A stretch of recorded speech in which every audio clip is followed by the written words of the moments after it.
Manic and Chill. We are live. It is New Year's Eve day. We are coming to you a little bit early. A lot going on, Shane, tonight. This is New Year's Eve. It is Stranger Things finales coming out. It is the college football playoff. So I will be engaged in some capacity this evening, as I don't know what you are doing, but we decided to come to you a little early and still do our Dynasty Resolution show. So welcome in, everybody. Thank you for being here. If you're not a part of our community, we usually hang out over there, ddfantasyfootball.com or patreon.com/allgas. And Shane, this is our Dynasty Resolution show. So how are you, my friend? How you feeling? How'd your fantasy season go? We'll get into some results. Otherwise, I've seen you in the Discord. It didn't go great for Shane the last few weeks. It was he's cursed, but I got absolutely massacred. Absolutely massacred. We'll just get into it. So I had I think 24, 25 teams where I wasn't just flat out tanking. And when I tank hard. That's why I don't even count them. You've seen my tanks. They are full on. There's no shot in the world. I got a bunch of firsts. So I ended up with one championship out of 17 playoff teams. Bro. So 17 out of 25 in the playoffs, and only 1 out of 17 actually took it home. Only 1 out of 17. And last year was actually my worst year as far as championships. I only had, I think, 3 or 4. And I was like, that'll never happen again. And I felt pretty good with 17. I did. I was like, there's no way you can't come home with at least a quarter of these, right? Wrong. Yeah, I got absolutely smashed. Me and Diaz, man. We got some recriminations. 1 and 21, man. What are you gonna do, right? You put the work in, and just sometimes you're exploitative on certain players like Jalen Hurts, and they give you 11 points in the finals, or they give you 15 points in the semis. So it is what it is. But all in all, I mean, it was still a good year. I actually split the pot in 3 leagues, and I lost in each of those leagues, so it ended up working out for me. I didn't split in 2 because 1, I was prohibitive favorite. I got smoked, and then I didn't split in another, and I won. Although I actually offered to split, so it is what it is. There's nothing you can do about it, right? All you can do is get the best team, make sure you have some firepower if you don't have trade deadlines. For that final 2-week run, 3-week run or whatever, and just make the best moves you can. How many of those would you say of the 17 did you expect to really be like winning the title? Like some of them sneak in and you're like, yeah, if I get in, I get in. But how many of them were you like, if I really had to put myself down as one of the top 2 favorites? Like how many did you have a buy? So I had a huge thing. Yeah, I had 6 buys. Okay. So I'm not gonna lie. I expected every one of those to win. So fair to say, like you probably expected 6 of them to at least half of those or more to easily be titles. And then I had a couple 3 and 4 seeds that I thought had really good shots that were coming on at the end. But so what are you gonna do, right? So the good thing with the buy, right, is even if I lost in the first week, and this is why buys are still good, you still get to the 3rd place game at least, right? So you at least get your buy-in back. And in the 3rd place games, I won all of those except 1. That counted for money. I also lost in DGT, where I went 14-0 and then 0-2 in the playoffs, which is pretty impressive. But yeah, I mean it's just how it goes. But it's still important to get that buy, right? Like it's variance. This is just 1 year, right? This 1 year, it didn't work out for me. But like I said, I got some 3rd places which bought my buy-in back, and I got a 3rd place league that's pretty good buy-in. So bought a couple buy-ins for other leagues, so it worked out. Yeah, it's interesting. Saw a couple people post their results in here. I mean, I know Diaz put his in there, 1 and 21. Washington Generals 4 and 22. See if there's any others. Sean said 2 and 6. I mean, the reality is, if you're just counting players or teams that made the playoffs, and that's it, like that record's not going to be great. You know what I mean? Like it's still half the league makes the playoffs. So I'm more impressed with the number of teams people got to the playoffs. I think that's more of a statement about having a community, being able to brainstorm, being able to grind, being able to be super active and aggressive in certain margins. Like I think that's the litmus test of, being able to get the team to the playoffs, even if you finish 3rd place. even if you finish with a bye and then you don't even make the finals. Like, I think the testament is more having your teams there. When I see people post, hey, I'm in 30 leagues and 26 of them got in the playoffs. Yep. Now we don't know about those other 4, but that's still hard to just say I'm going to get 26 out of 30 in the playoffs. Now, if you only win 3 out of 26 titles, sometimes that can be bad luck. That can be variance. It can be maybe there is a flaw. If you have a bunch of teams, if you were sitting on a portfolio that had 30 teams and you got 90% of them in the playoffs, but 60% of them were all 3rd, 4th, 5th, and 6th seeds, maybe you have to find an edge where you can be a little more aggressive to try to get a better seed, because it's not that hard, I don't think, in a lot of leagues where you have maybe 1 or 2 or maybe more teams that are clearly punting. I don't think it's as hard to make the playoffs anymore, but I do think having a team that's truly like in the mix with a chance to win the title is a statement to the community. That's where I don't want to say like being up on everything that we do, but just having a process, you know what I mean? Mm-hmm. Being active, having a plan going into it, understanding your roster construction, understanding your market, etc. So I fared a little better this year, honestly. This was probably one of my better years in terms of getting teams to the playoffs, or getting teams home, but not getting teams to the playoffs. I only had 26 teams out of 45 that made the playoffs. So like a way lower ratio than you. Right. But then I had 10 teams that won the title. So 10 out of 26. I mean, I'll take that ratio. I had 11 that got knocked out in the semis, though. So we're not even, in the finals. But 10 out of 15 won the championship. So I think the positive, like, finals variance went my way, whereas it seems like it went against a lot of other people. So I did have a lot of Malik Willis. Nice. I started him in 3 finals. So that I just looked like Malik Willis was a top 5 player. So, screw having Josh Allen. Now, Josh Allen had a decent game, but who cares about Jalen Hurts, Shane? I'll just get Malik Willis for 1 start, and he's the QB1 or QB2 or 3 on the week, whatever he was. But anyway, that's here nor there. Anything else you wanted to talk about? Because I did want to bring up a topic that we didn't really discuss, but we talked about it in Heisman chat a little bit. Of things we want to change next year, like with your leagues. We talked about this a little bit last week, but I've kind of come to a laundry list. And before we get into that, any final things to say on playoff results or anything you'd do differently?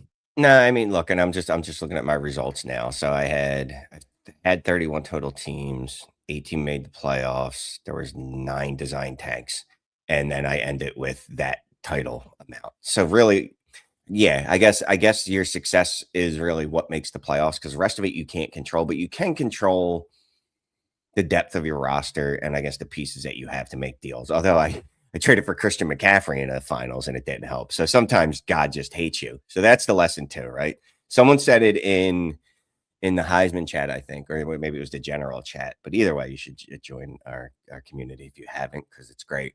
But someone said it in there. Sometimes there's not a lesson to be learned, Sometimes you just go up against Derrick Henry and Malik Willis, and there's nothing you can do. Like to your point, getting to the playoffs is really what it's about. Getting a highest seed as possible. That shows me that you followed the process and you did what you could. The results aren't going to always be there, right? And there's been years where my teams have been shit and I've won titles. You know what I mean? Where I've only 6 teams made the playoffs, but every one of them won the finals, because that's just how it goes sometimes. Yeah, I don't think I have anything more to say on that. So I did want to bring this up. We talked about it a little bit last week, but a resolution for me, kind of getting to Dynasty Resolutions, this starts with, before I even look at my rosters, before I even start tweaking any of that stuff, as a commissioner, things I want to implement.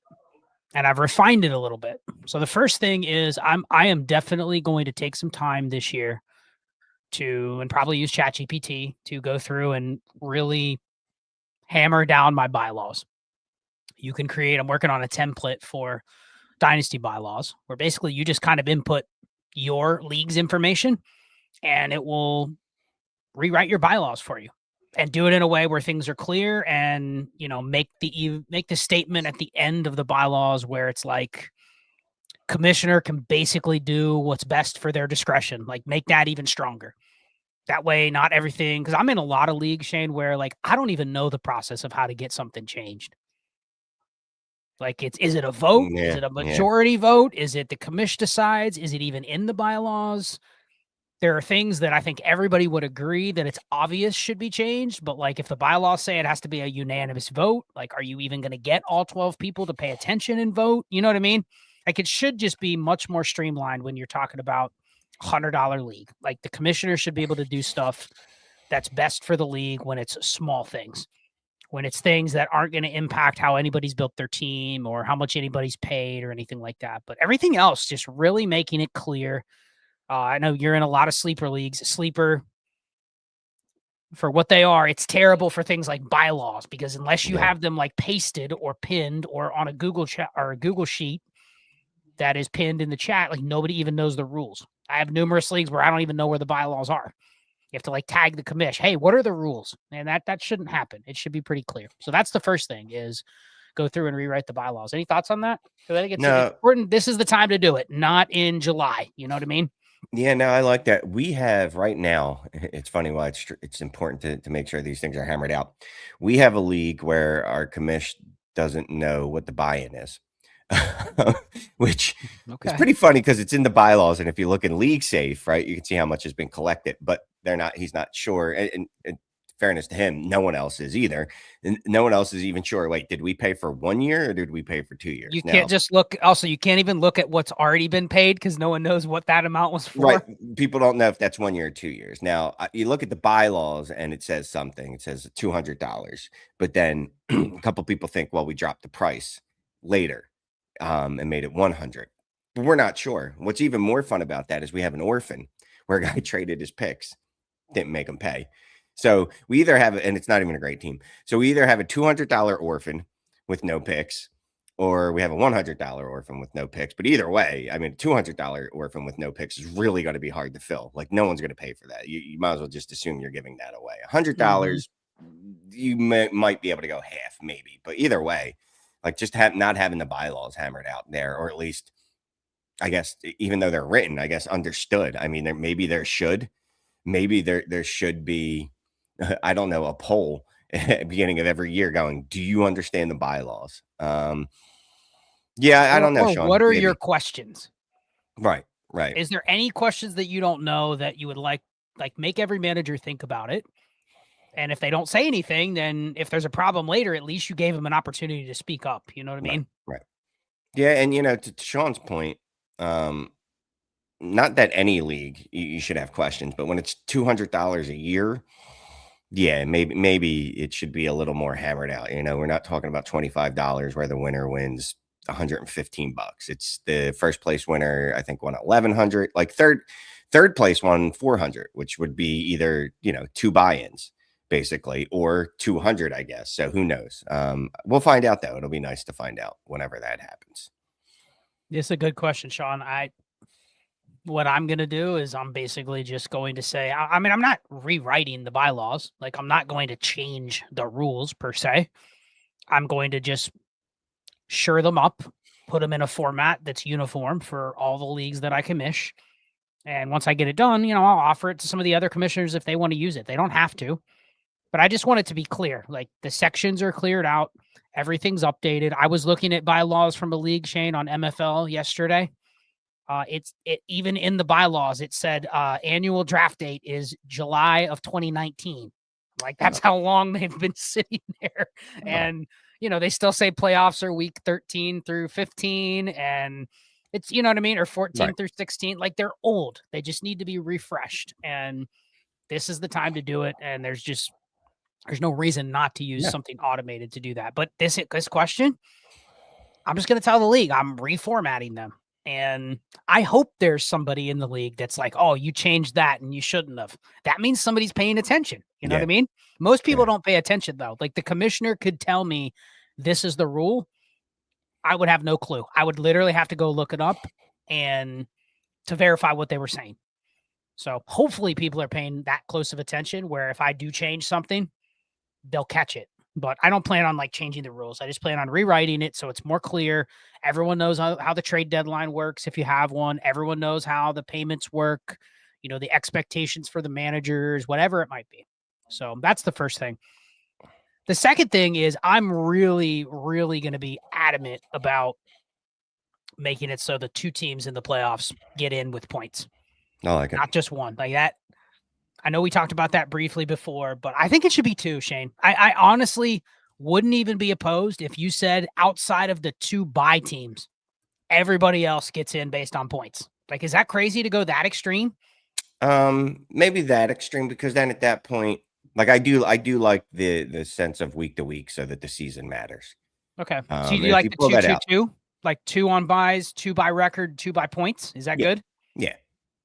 Okay. Yeah. I mean, that's something I'm probably going to push for in every single league. So if you're in a league with me, like expect that that's going to be a change that we want to vote on. Median scoring or all play? I think you could do double headers with the median. I think that's fair. I think that plus the points getting in keeps enough variance in, but it also eliminates some of it when you're getting your best 6 teams or close to it in the playoffs. So I think that's good. What was the other thing? There's another thing. Allowing the teams with buys to seed the bracket. So that was the first thing. These next two go hand in hand, but that was the first one. Allowing the team with a bye. So obviously teams 1 and 2, if you're in a 6-team playoff, 1 and 2 get buys, right? But what about allowing the 1 seed to actually make the bracket? So once you get to the semifinals, they get to choose the bracket. Whoever's left, they get to pick. They can even pick the other team with a bye. That's fine. Like you get to pick the 3 teams that you play going forward. So you get to pick your semifinal matchup, and then obviously the other 2 teams play in the other semi, and then the winners play in the finals. But that's your edge. That's your extra edge over the other bye team, is you get to pick your opponent in week 16. Do you think is there any downside to putting that in every league? I don't see it, but I think it separates getting that first bye versus the second bye. Rewards the number 1 seed. I don't see a problem with it. I guess someone could just complain that it skews too much towards the 1 seed, but earn the 1 seed then. I mean, and there's a deadline. You gotta decide who you're gonna play by, like, we usually do Wednesday at like midnight before the Thursday games start. So like you can't see who's playing on Saturday night and pick your opponent. Like you do have to pick it earlier in the week. But I think it's a nice touch. I think that is a little extra benefit. And let me throw this one out. This one's a little bit different. What about doing it like the Scott Fish Bowl, where you carry your point differential against your opponent into the playoffs? You like that? I don't like that. Like a home field advantage type thing. Like if you had a 15-point average higher than the team you're playing, you start 15 points up. Do you like that or no? No, I'm not a fan of that, to be honest with you. Not a fan. Why not? Not a fan. I think, look, you have the 1 seed. That's enough. I don't want someone to just the advantage of getting an extra 20 points every week or whatever, 10 points, 15 points. Like, it's just too hard to overcome in some cases. Like, and again, as much as variance kicked me in the face this year, I kind of like some of the variance, right? Like, I like the fact that sometimes a 6 seed wins, that a 4 seed wins. Yep. Now, I don't appreciate it that when it happens against me, but that's life. You know what I mean? So I'm okay with it. I don't want that. That's not something that I like. I could respect this too. Not letting the team pick the other bye team, but letting them pick of the teams that did not get a bye but advanced. So I could see that. That'd be a good compromise. Here's the last one. First round of the playoffs. No head-to-head. Okay. 3 through 6, most points in the week. Top 2 scorers advance. You like that? Yeah. It's all play for the first round. There's no head-to-heads. It's just 4 teams. Top 2 advance. Then you do head-to-head for the semifinals and the finals. So it's like each round, week 15 is an all play. Week 16, you let the 1 seed pick their opponent. And then week 17, there is no advantage. It's just straight up heads up. But there's some nuance to the first couple rounds. That's another thing that I really want to implement, because I enjoyed that. And there were leagues this year where I got knocked out. I had a 3 seed team that got knocked out in the same format. But I liked that, where it's like, you're not subject to who you play in the first round. That's just completely all play. So any pushback against that? No, I like that. I think the first round, I had 1 league where in the first round, it was head to head. And then after that, nope, that's wrong. Yep. Yep, first round was, or the second week, whatever. The semifinals. Nope. Yep, the semifinals. Sorry, was two highest scores went on to the finals. Clearly, Sorry. Shane didn't know.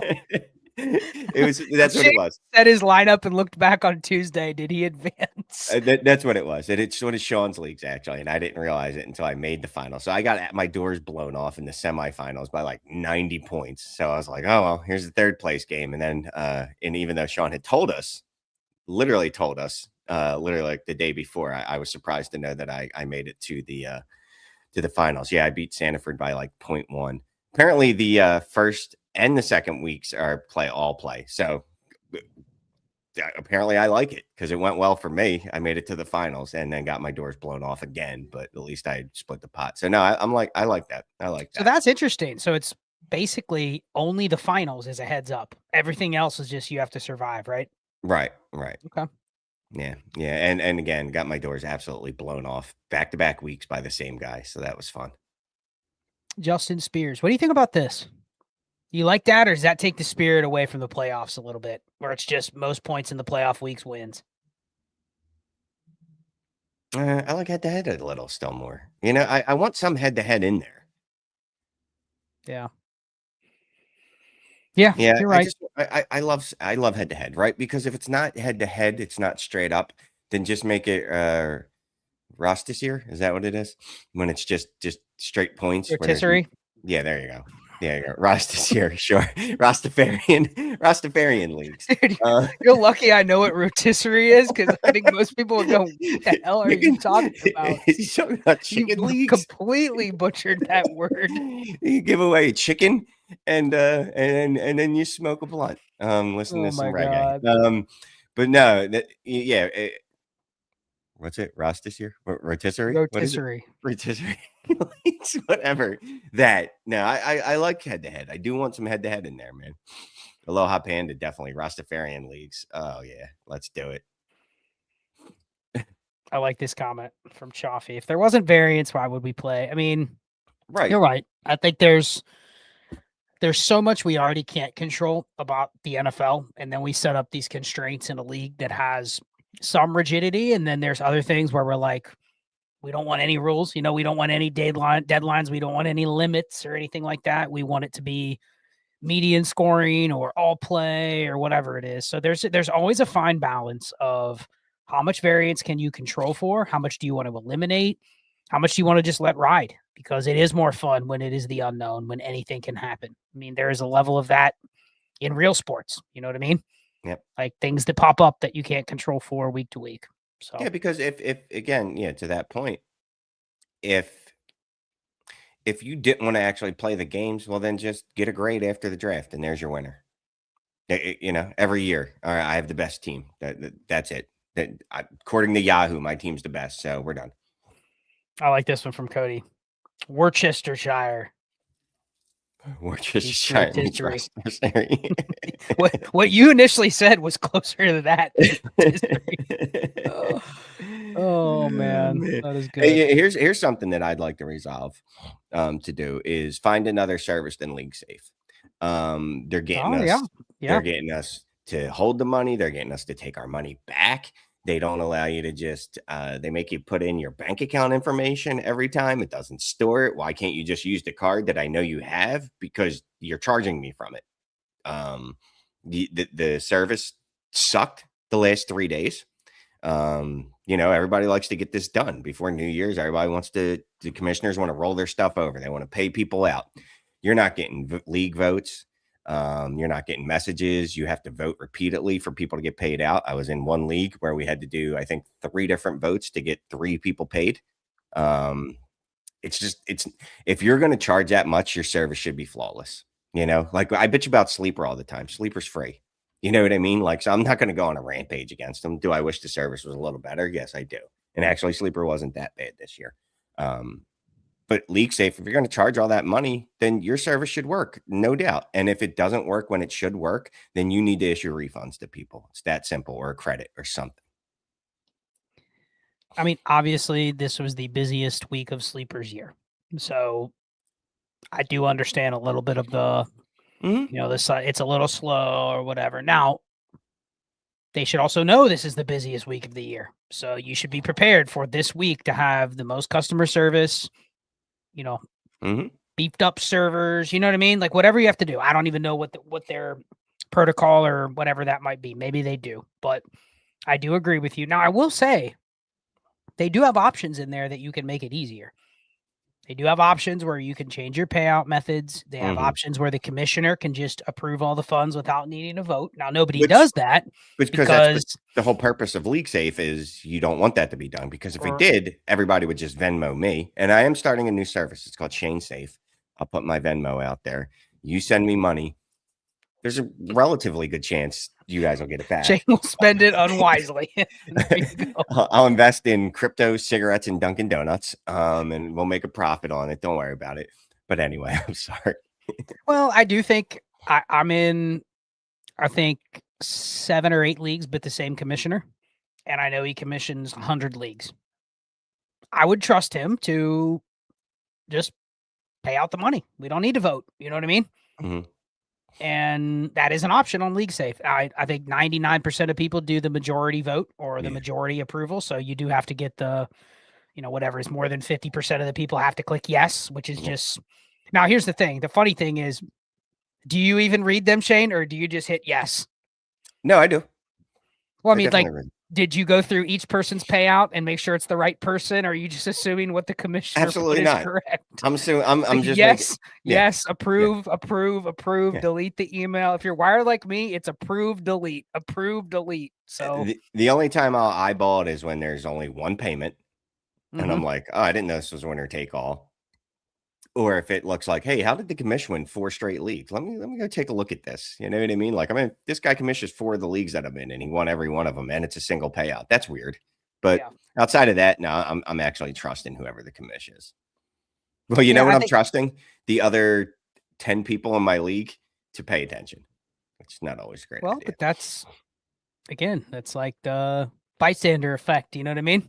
Yep. Someone will say something and then no one says anything and then it's wrong. And then now you have to go ask people to, pay in and then, refund them again or whatever. So it is a fail safe. Having a good commissioner is something that you can't replace.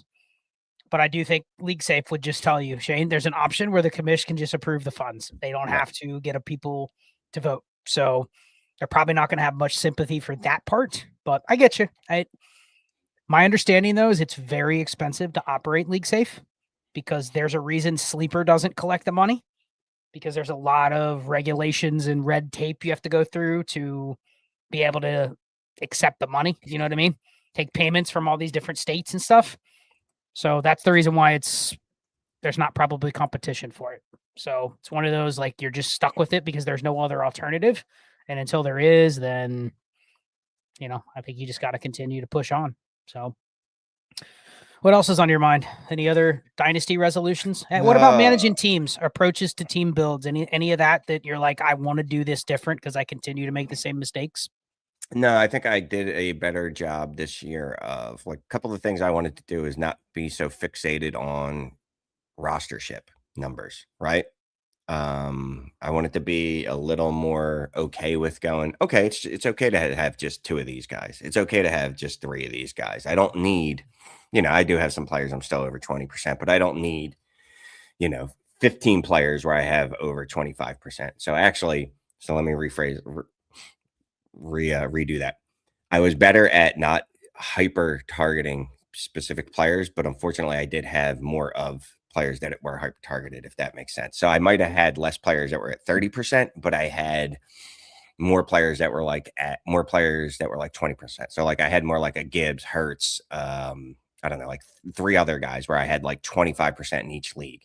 And unfortunately, maybe unfortunately, some of those were in the same league. So a lot of the leagues I had Jalen Hurts and AJ Brown crushed me the last 2 weeks. So that's the opposite of the stack doing well. You know what I mean? And it wasn't just the stack. There was more than a few teams where it's like every team I had Devon Chain, AJ Brown, Dallas Goedert, Jalen Hurts, and, name one other wide receiver. Like, there was too many teams where they had all the same players. So how do you track that, though? Like, because I think we pay attention to our rostership, but once you're talking about, how many teams do I have these 4 players on the same team or 3 players on the same team? Like, is that something you'd even catch? until you're looking at 8 matchups and you go, oh man, I have 3 of these guys on 4 of these teams and they're all killing me at the same time. Like, how do you catch that? Is that something you have to be like, you have to write it down? You have to take no, notes? I mean, you can download your what do you call those things? From Dynasty Daddy, right? You can download your rosters. And then you can just filter it that way or use a pivot table or something. Because I kind of noticed it, but I really noticed it when we got to the playoffs, right? When I go, oh, I really need Devon Chain and Jalen Hurts and AJ Brown and Dallas Goedert to come through for me this week. And it's like, oof, that's a lot of things. Like, it just, if 2 of those goes wrong, 2 of those players go wrong, it hurts me in like 8 leagues. And that's just not good. So I don't want to say it's simple as diversification, but maybe diversification of the roster themselves, even if the players aren't as diversified, if that makes sense. Saw this comment. Speaking of Jalen Hurts, what about that? Hurts is a noodle arm running back, Shane. You like that comment? Yeah, I don't care. Super Bowl. One of I knew that would trigger you. Super Bowl, best record, one of the top 5 best records as a starting quarterback in his first 5 years. Top 5 in touchdowns among quarterbacks in their first 5 years. But sure, whatever. It's good. How'd Josh Allen do last week, by the way? I was just wondering. He lost to Jalen Hurts. Right? Oh, he lost again. How'd Patrick Mahomes do this year against him? Matt Stafford? I mean, I know they won, right? Those guys won. They're great quarterbacks. I'm sure they won. Anywho. Got to trigger me at least one episode. What do you think about this? Washington Generals 84, resolute not to be overactive and over reactive. What does this mean to you? I have some thoughts. I feel like this is the fine line we walk every year, right? I feel like this is the fine line we walk every year. And there's 2 specific players that come to mind, or there's actually several players that come to mind this year, right? In different ways. There's Emeka Egbuka and there's Oronde Gadsden. Gadsden's, all the Gadsden's hymns. We crown them, and when I say we, I mean me as well. We crown them basically the newness, like they were the new hotness. Like Gadsden was a top 4 tight end, and Emeka Egbuka was going to be a top 5 wide receiver. It's that simple. And it really fell off. There's the corollary, no, the opposite effect of that. That was like, you don't want to miss out on a player, right? So, like, say you would have taken the same approach with Puka, you would have gotten screwed. But you also probably should look at the chances are that, what are the chances that that player is going to be Puka? What are the chances that that player is going to be Jamar Chase? So that's something that's a hard line to walk every year, I think. So I think with this, like speaking to what you just said, I think we need to do a better job at when those moments happen. Because I remember the morning drive. I know it was a Friday morning drive where we talked about Oronde Gadsden for like half the drive. And It was like, how high do you move him? And we were like, he's like tight end 4, tight end 3. You know what I mean? Right. And I think we have to do a better job because there's going to be players like that next year. I was just reading a Twitter thread. I don't know why I dug into this already, but it was a Twitter thread debating Jordan Tyson. I don't know if you saw that, but it was just like there were an argument between 2 content creators. One said he was Justin Jefferson and one said he was Jamar Chase. And it's like, what are we doing? You know what I mean? And they're arguing like, which style is he of? You know what I mean? And I was just like we're already here. And I'm not saying he couldn't be. Right. But it's like when you have the next crop of players that pop up, like the guys you were mentioning, and there's been many others, we probably need to do a better job of not deciding if we're going to be right. Because if you're thinking about buying Egbuka or Gadsden or whoever it is on the way up, you've kind of already got your mind made up. There's something about it that you've said, I need to get more exposure to this player, right? But sometimes we have to do a better job of thinking about, well, what if I'm wrong? How big of a loss is it? Like, think about those 2 players right now. If you bought Egbuka at top 12 wide receiver prices, not his rookie draft price, but you paid 2 firsts for him, how wrong can that actually go? Like, you've already admitted that it was a mistake to give up that much for what he currently is and probably what he is going into the offseason. But what is the doubt? Like, what is the true worst case scenario for that? Like, even if he just ends up what he is right now, like how bad of a loss is that? A wide receiver 3. That would be terrible. That would be absolutely apocalyptic. If you're giving up any firsts for a wide receiver 3, let alone 2. Things have gone okay. really So that's wrong. what he could be like way down the road after you sit and wait for his result, right? Right. What if you just sold him right now? I'm okay with that. So would you take one of those 27 first for him right now? I'd probably ask for something on top. A third. Well, I was hoping for a little better, so maybe not. Maybe I won't. Okay, but Maybe I that's the don't. analysis, right? You've already Right. kind of admitted it was a bad buy. Right. He's now dropped 60%, 40%, whatever you want to call it in value since then. But you can also get out at maybe even a little higher price than what the worst case scenario could be if he's a wide receiver 3. So really, if you can have that conversation in your head prior to it happening, then you have a little better idea if you really want to go aggressively. Now, what do you think about Gadsden? Because he plays a different position. So I think the bet is a little bit stronger because if you're right, it probably matters even more than it would be at receiver. But if you're wrong, it's also the type of position where unless you're in a range where people really want you or you are separating from the pack, you're just another guy. You're just another flex player.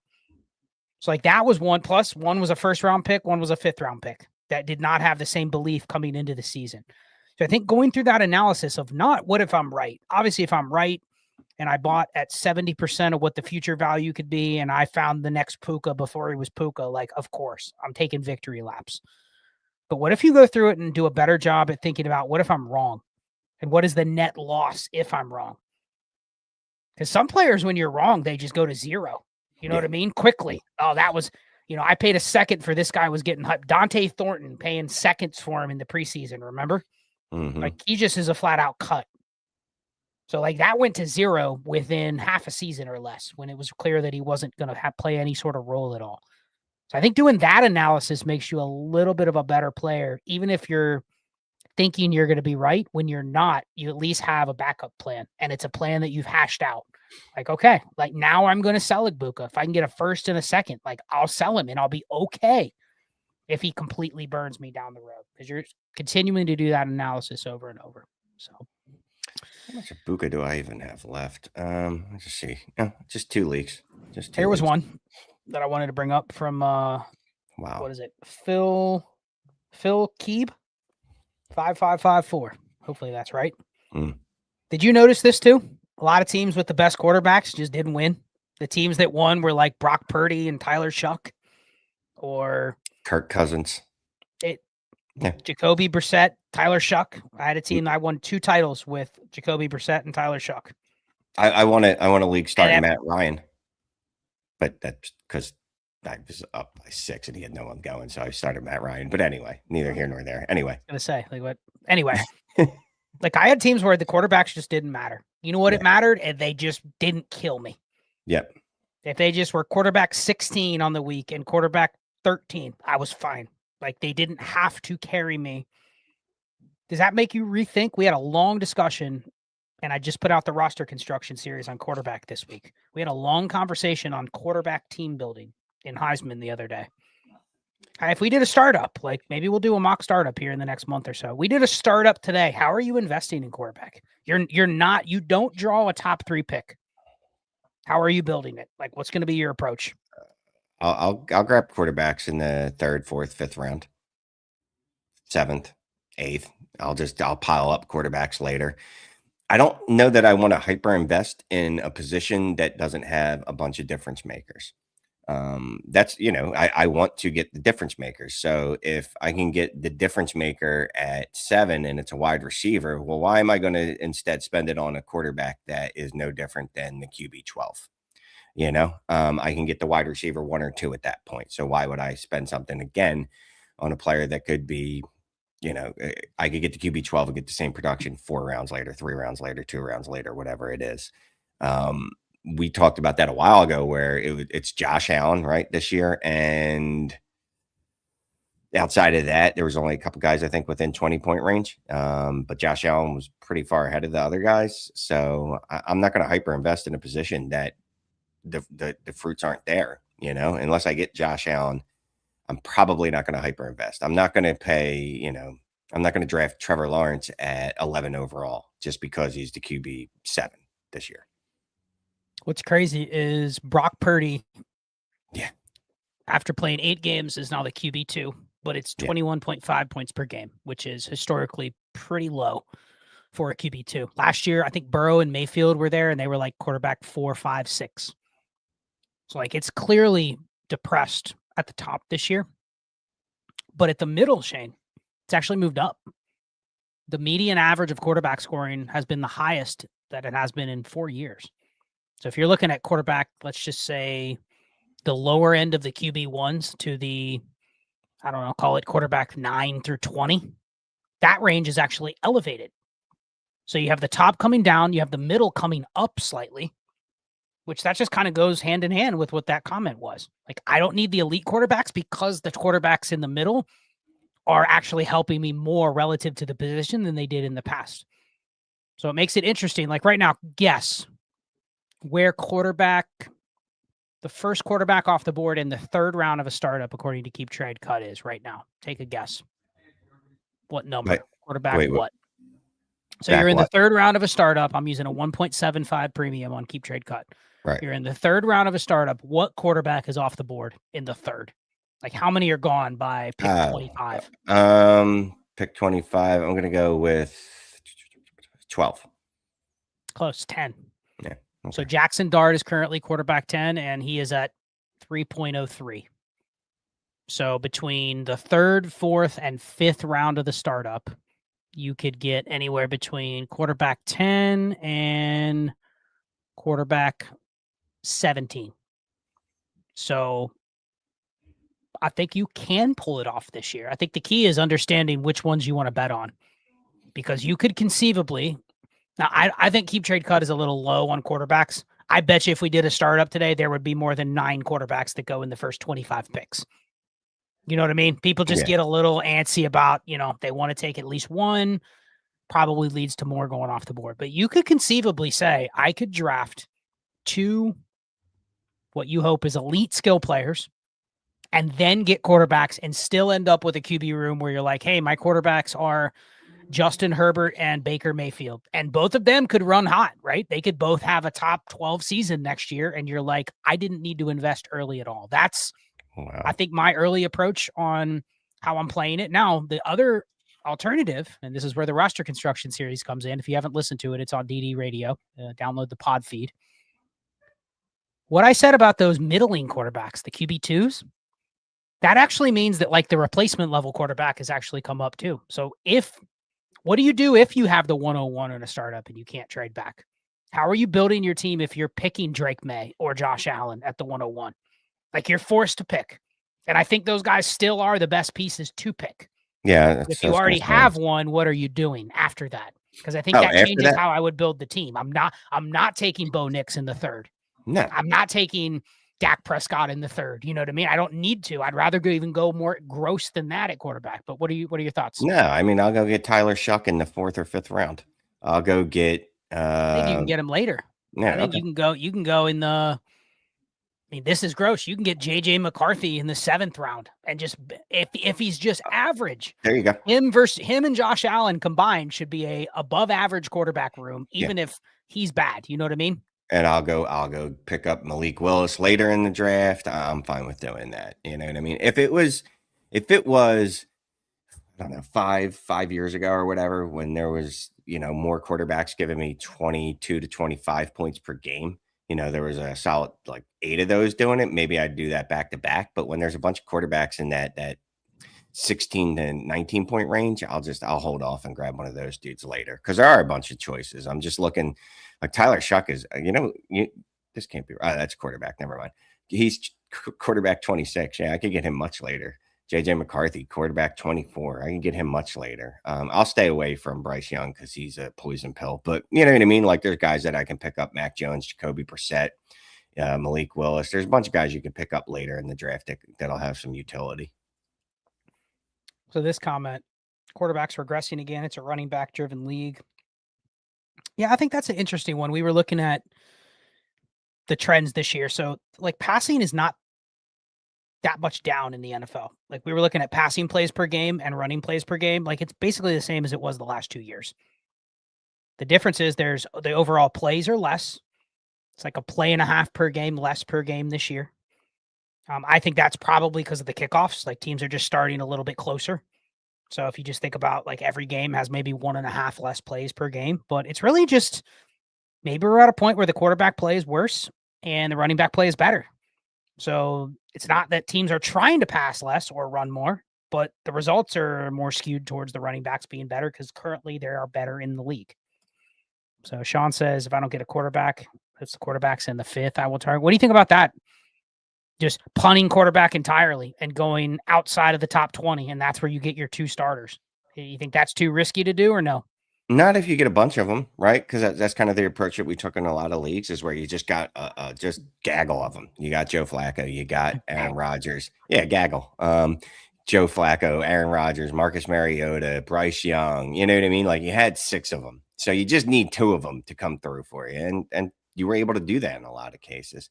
I was just looking up. There's actually more passes per game this year than there were last year so far. But there's still. What was the number? Because I was looking at it like during the Sunday games. What is it right now? Through 16 games last year, it was 32.4. This year, it's 34.1. But I mean, it's not a crazy amount either way. But it's still either way. You're not. It doesn't make sense if you just look at the raw numbers as to why production would have dropped. But there are reasons in there when you dig deeper. Yeah, that's my favorite part about the end of the year, is being able to kind of dive through some of this stuff and see if there's any trends we can spot from it. So I think it's the quarterbacks are going to be, that's why I did that first on the roster construction series, because I really think it's the linchpin to how you're building your team. Your approach at quarterback with the current landscape, like how you want to build them together. What do you think about this? Because I think the 2 extremes that I laid out were, especially if you have a quarterback that's on the better end of the higher first, like you get to pick of one of the top 3 or 4 or 5, whoever you think they are. What do you think about just not even getting a quarterback 2 until you get to the guys that are not even guaranteed jobs, and you just take the shotgun approach? Like if I get Josh Allen, I am fine with drafting Malik Willis, Will Levis, Geno Smith, Anthony Richardson, Kirk Cousins. Like I'll just draft 9, 10, 11 of those guys, and I'll basically just not have a locked and loaded starter. But I'll bank that I can get myself through that. That seems to be the extreme, because I do think there's that point in a startup where people will just stop taking them when they're not a guaranteed starter for that year. You know what I mean? Yeah. Like they'll let them slide. They'll let a guy like Kirk Cousins go to like the 14th round, 13th round or something like that, because they're not sure he's going to start. And if you already have 2 quarterbacks, like it seems like it's diminishing returns to start taking those guys when there's other starters available. I think that's the one extreme. The other extreme is this, and I think I'm going to try this in a few too. I just take 3 quarterbacks early. Just be done with it. That's it. I don't roster any backups. I don't play in the backup market. I remove myself from that market. That allows me, instead of investing the typical 8, 9, 10, 11, 12 roster spots on quarterbacks, I'm only investing 3. Now, I have to be right. It kills you when 2 of those guys are unavailable, because then you have to go right back to the market and start buying them. But I think that could be a viable strategy too, because you can still get those 3. Like you literally just laid it out. You can still get those 3. You can get, see if I just look at KTC right now, you could wait until the 3rd of the startup, according to this, and still draft, I don't know, Jackson Dart, CJ Stroud, and then see who you could get in the 5th. Jared Goff, Sam Darnold, you know what I mean? I'd prefer to probably get 3 above the Sam Darnold range, but you could. And you could maybe even sneak in 2 skill players before them. So I think that's viable too. And then just you benefit by not playing in the backup waters. You're not even in that market. You know what I mean? I have 3 locked and loaded guys. Hopefully they can get me through multiple seasons without having to disrupt the quarterback room. But I benefit by not wasting all those other roster spots holding the backups. So just a thought. Those are the alternatives, but I'm kind of fascinated to dive into startups. Do you want to do a startup mock in a couple weeks? Yes. Just rock with one? Yep. Okay. Yep. I mean, I'm trying to find a startup now.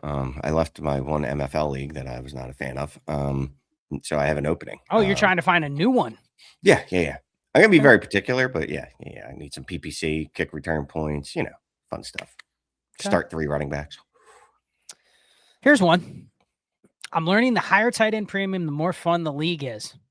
I have 3 leagues with 175 plus, and they're all a blast. I'm going to start Dalton Schultz over Ladd McConkey, Jalen Waddle. Yeah. Wait till we get to the tight end episode of the roster construction series, Shane. This played out more so than it ever has in the past. Yeah. Meaning like this season, more than ever, like the tight ends are, I kind of want to save some of this data, but just guess the percentage of tight end games that are over 18 points or higher in 1.75 premium compared to receivers. Wait, so how many did they account for? So just across the season, I think this is through 16 weeks. So across the season, if you're looking at receivers that had 18 point or more games and tight ends in 1.75 premium, the percentage of games that were more than 18. So not just, more than 12, more than 15, more than 18. Because I think when you start getting into like 20 or more, 18 or more, that's starting to sway towards like that's meaningful to you winning your week. Just guess the percentage compared to receiver. It's pretty staggering. 55%. So actually use 12 as the cutoff. So you're talking about games more than 12 points. Okay. Tight ends, 65% of their games when they were over 12 were also over 18. Nice. And a lot of those were from the tight ends that you would go, that guy sucks. You know what I mean? That's the Dalton Schultz. That's right. Darren Waller off waivers had 2 of those games. Like receivers, it's only 45%. Yeah. So like even when tight ends are hitting like flex level or higher, they're hitting it harder and more frequently than the receivers. How about this? Games over 25 points. Tight ends 18%, receivers 12. So most of the time people would tell you, oh, tight ends don't have as high of a ceiling, right? Until the rando gets 10 for 90. And you're like, holy shit, that's a lot of points. It takes a receiver a lot to get there. So I agree with this. Any thoughts? No, I mean, we've gone through this before where even the midder tight ends end up being a better start. Yeah. The midder tight ends end up being a better start than like wide receiver 2s and 3s. Just the point differential is that great, in the PPC, or excuse me, the PPR when it's 1.75, 2.0, 2.25. And it's still hard for people to wrap their heads around. It will always be hard for people to wrap their head around. Someone was talking about, how do you convince yourself that you're going to start Dalton Schultz over Ladd McConkey? Because just saying it out loud sounds ridiculous. And then you look at the stats and you go, oh, well, you know what? That's actually not a bad idea. Maybe I should be doing that because, well, Ladd McConkey's getting me 11 points per game and Dalton Schultz getting me 14 points per game, et cetera. Yeah, maybe I am better off throwing in a Hunter Henry, AJ Barner in there. Maybe I am better off throwing a Dallas Goedert in there than the names, the wide receiver names that generally you would tell yourself you just need to throw in. Yeah, and I think the interesting part is it's not at the top where there's a clear value difference, right? Like I think most people probably would agree that it's not crazy to value Sam Laporta the same as Chris Olave or something like that. That's not where the discrepancy is. Because if you go in a league and it's 2 PPR or it's 175, someone's going to value Sam Laporta. They're going to value Harold Fan and Colston Loveland.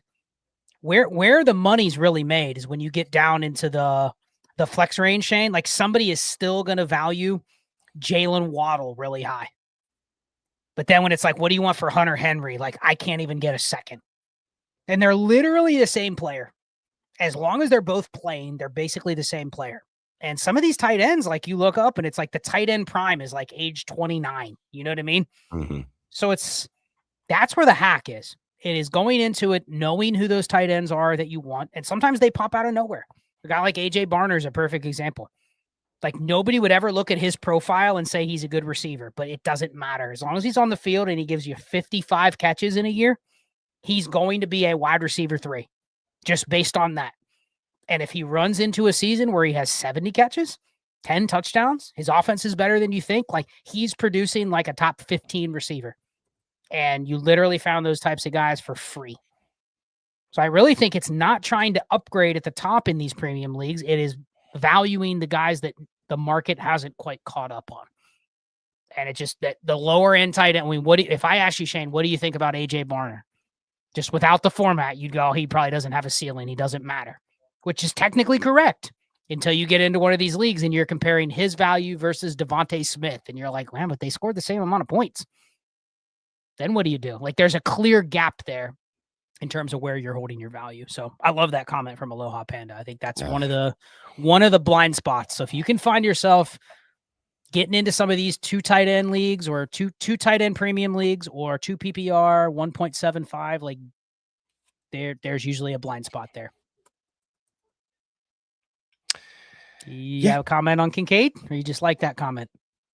Oh, no. That's what I was going to talk about. I thought I hit the only useless player was David Njoku, because David Njoku absolutely crushed us this year. Yeah. We're both David Njoku guys, and my dude was just injured or just cucked by Harold Fannin, who was Evan Ingram was in there too. Evan Ingram. Yeah, I mean, our usual Dallas Goedert's the one guy out of that group of guys that were always like, yeah, one of these dudes will be fine. That actually was fine. It was actually better than fine. Here's another one. Arthur Smith destroyed Johnny Smith and Pat Freiermuth. They easily could have been one of those if they were on like any other team, but he's just destroyed both of them at the same time. So. Yeah, and Chig and Gunnar Helm had a very nice, quiet, very good rookie season. Very quietly good rookie season. I mean, Dalton Kincaid's high ceiling when he plays, right? That's part of why the price wouldn't be super exorbitant, because he doesn't play football a lot. He's kind of a part-time role player that sometimes makes it on the field, and when he does, he apparently scores touchdowns in every one of those games. But he's a guy, if he can ever stay on the field for 16 games, he's never going to have a snap share, above 70%. That's just not what his role is going to be. But if he can at least play most of the games, 80% of the games every year, then he's fine. He's definitely a guy that you'd be happy with having on your roster. And that's a change to some of the roster construction stuff. If you're in a 2 PPR or a 175, don't automatically cut guys like Colby Parkinson, Jake Tonjes, Greg Dulcich. Like, you can easily look up next year and like, these guys are flexible. Now, we're not talking about they're league winners, but if you're looking at players on the back of your roster and going like, who's going to score more points per game, Shane, next year? Kayshon Boutte or Colby Parkinson? And really all you're betting on is one of them has a role. And if they both have a role, the one that's going to score more points is probably the tight end. We're talking like bottom of the roster level here. You know what I mean? Mm-hmm. But like, just think about that position and just think about the range you're trying to hack. It's not the top. You're not going and paying up for a top 8 tight end. It is all the other guys that are kind of afterthoughts because people view them still through the lens of it's underdog or it's standard PPR or it's even 1-7 or 1-5 where it doesn't matter as much. Like, the market just hasn't caught up there. So that's going to be a correction, is not rostering so many of these valuable receivers that I can net 2 seconds or a first for. Guess what? I can replace that with this year's Jake Tonjes, Colby Parkinson. So, all right, we're at 1:30. Crazy how time flies. Any other comments, resolutions you wanted to mention or get off your chest before we hit the new year? No, I think that's it. I think we ran through some good stuff. I'm sure we'll find some more, but just one of my takeaways every year at the end of the year is just take some time to sit and absorb the information. Your first inclination isn't always correct. Just dig into some data and just back up what you're going to do and why you're going to do it. Get in the grind, Shane. I made over 80 waiver claims already today. Nice. So we're loading up those rosters for next year. This is your last week to fix it. A lot of sleeper leagues are, you can't do anything after this week, or if it gets rolled over to the next year, it's too late to put in waiver claims unless you have it set up that way. So this is the last week to start really tweaking some of these small things. So I would implore everybody to take a little time to do it, but also be safe on the new year. Enjoy your new year. Enjoy the college football playoff games. Anything? Are you going to watch the college football playoff? Yeah. I got my, it's New Year's Eve. I got my boys with me, so we're gonna eat some pigs in the blanket, some mozzarella sticks, watch some football, and party it up like it's like I'm a damn near 50-year-old man. That's what we're gonna do. Yeah. For me, I'm going to hopefully I don't continue to get more sick, but watch college football playoff, watch Stranger Things, low key, not going anywhere. None of those shenanigans for me. Stranger Things, I'll be seeing in the movies tomorrow with my son. So. Okay. Cool. Yeah, don't spoil it for me. Well, anyway, with that, Happy New Year to everybody. Thank you for 2025. Thank you for being here, rocking with us on all of these streams. It's been fun. We don't know the exact schedule for 2026. There'll be a little programming change. I'm sure we'll be getting into some mock drafts and talking rookies. But as always, join the Discord, ddfantasyfootball.com, patreon.com/allgas, and jump in there. We have these conversations all the time. So Shane, Happy New Year. Happy New Year to all the listeners. Be safe, and we will see you next week. Thank you.